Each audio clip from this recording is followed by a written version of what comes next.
Well, welcome to the Beyond Cinema Studio presented by Celebs.com up here at Sundance/Slamdance. Yes. Thank you. Thanks for having Congratulations on having Best Friends Forever up here, Brea Grant, Vera Miao. Yes. Savor it. Yes, exactly. So first of all, I mean, both of you well known to TV audiences from myriad of roles. What's it like having an indie film at Slamdance, which is kind of like super indie cred? It is indie cred. Yeah. I know. You know what? It's great because there's the possibility that people will be like, you're on Heroes, you can't go, or you can't have indie cred.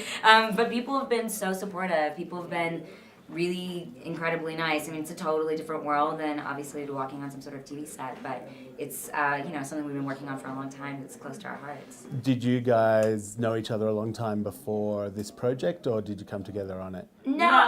No, we met in acting class. And we were friends. Yeah. And then as actors and as friends, just talking about things that we like. We share a lot of common interests, comic books, horror movies. And we decided to write something together. And that's really how it came about. A little different to the TV series Best Friends Forever. A little Tiny different. bit. We It's not were, quite the sixth gosh, one. when that came on, we were like, we have to change the name of the movie. And then it got canceled, and we were like, no, we don't have to change the name of the movie. But you talked about horror films being, something that you guys are into, but even though this is a post-apocalyptic film kind of thing, there's no zombies. Correct. There are no zombies in the movie. There is no massive disease. There's Flesh-eating virus. Right.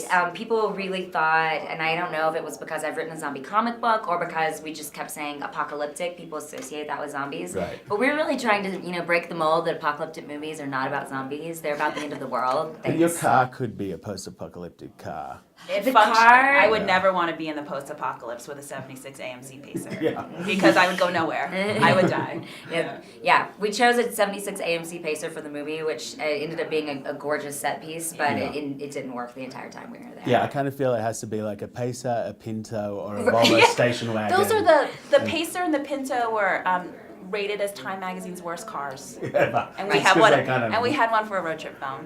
But we definitely broke the mold. Not broke the mold, but I think that we went back to a story about the apocalypse that was more realistic. Yeah. It was more about the dread that comes from something catastrophic happening and not knowing what's going to happen next, and then how that starts to really press on the fractures and stress in a friendship and in relationships. We're trying to start an anti-zombie apocalyptic movement in which people no longer associate zombies with apocalypses. You guys and Cormac McCarthy. But us and Cormac McCarthy, right, yes. I like to think myself alongside Cormac McCarthy. He said the same thing. Did he really?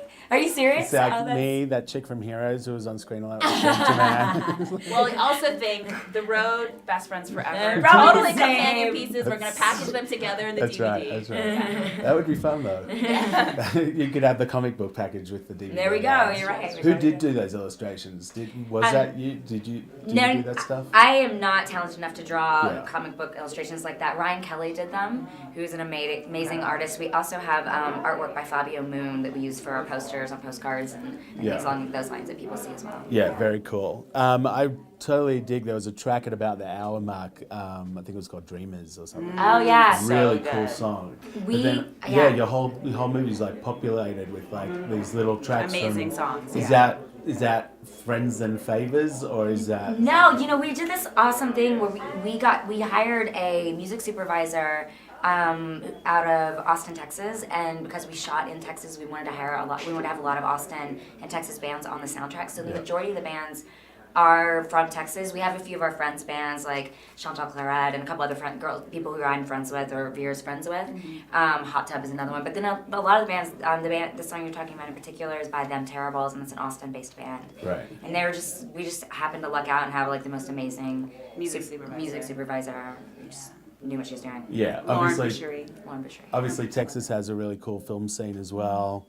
But filming in California and Texas, was that just kind of where you knew you had locations set out that you could use, or did you have like locations managers and film commissions helping you out? Oh God, no. The Texas Film Commission was very cool. They're amazing. We went and met with them really early on, and they were like, we can give you no incentives because you're shooting for too little, but if you ever need our help, call us. And we took that to heart, and we called them a lot. all the time. But I had spent a lot of time in West Texas when I was in college, and it stuck with me as like a beautiful place. And so when we were writing the movie, I kept picturing it there, and we set it there, and it just seemed to work out. I happened to have some couple friends there that we relied on for, a truck, catering, things along those lines. Yeah. We shot a lot in Marfa. Yeah. So a lot of Very the cool beautiful town. vista is, glorious, gorgeous landscape was in and around the Marfa area. Yeah, which has also become a hugely hot art scene. Yes, Yeah. it was the strangest community. We were in this, and Brea, and I'd known of Marfa mostly because of There Will Be Blood Yeah. and No Country for Old Men, That's right. and then the art scene. And it was nothing like when you get there and there's this tiny cluster of places with like 25 art galleries, 2 restaurants, a resident population of like 500 or Not something even, like that. 200 or something. And we had it was great. Brea's friends in Marfa were really welcoming, and they were, the whole place. West Texas was super warm and welcoming to us, actually. Very cool. Final question for each of you. Would you rather spend those post-apocalyptic moments with a friend or a lover? Can I have them both? I would hope that I'm friends with my lover. And in a post-apocalyptic world, if I only have one, then I would want, if it had to be a friend, it would probably be someone that I'd want to have a lover as well. They would become a lover. If I had my final post-apocalyptic moments, I would choose to spend with my dog. Fair enough. Very cool. Well, thanks for I spending might a few choose to moments. spend it with her. Well, thanks for spending a few moments with us. Thank you Very so much cool. for having us.